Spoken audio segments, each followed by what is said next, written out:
Esports are dying.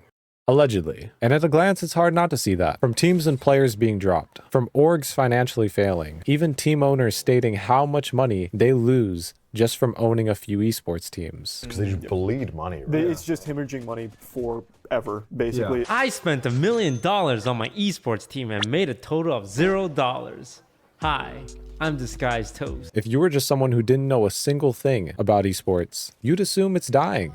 But the question is why? Is it because of the lack of interest? Or is it because of how these teams and orgs are run? That's what I really want to find out. And since I can't personally interview each org to find out how much money they're losing and why, I'm going to have to find out if it's due to a lack of interest. And luckily for me, the ALGS World Championship is being held in LA, giving me the perfect opportunity to see if there's still an interest in esports. Because if I go to this event and it seems somewhat dead, that's not a great sign.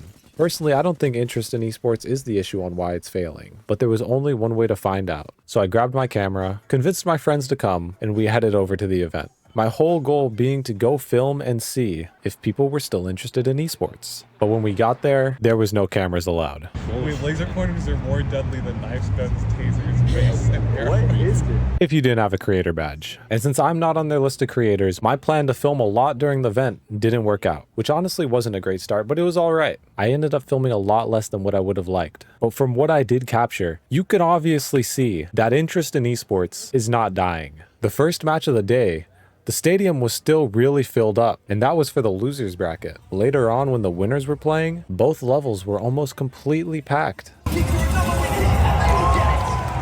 And the crazier part is, the day of the finals, as expected, the building was almost completely full. No matter what way you want to look at it, interest in esports is not dying, not even in the slightest, which is great because as long as there's interest, there will always be a chance for it to be successful. Orgs and team owners might just need a couple of years to figure out how to make it financially viable. And as a whole, overall, the event was pretty great. The match scheduling was on point. The events and booths were really solid. But my point is, if I could have you take away one thing from this video, it's that interest in esports is not dying. And I don't see that changing anytime soon. I need a way to fix on my heart, but there ain't a bandage to cover these scars. Keep using my kindness, 'cause that's who you are.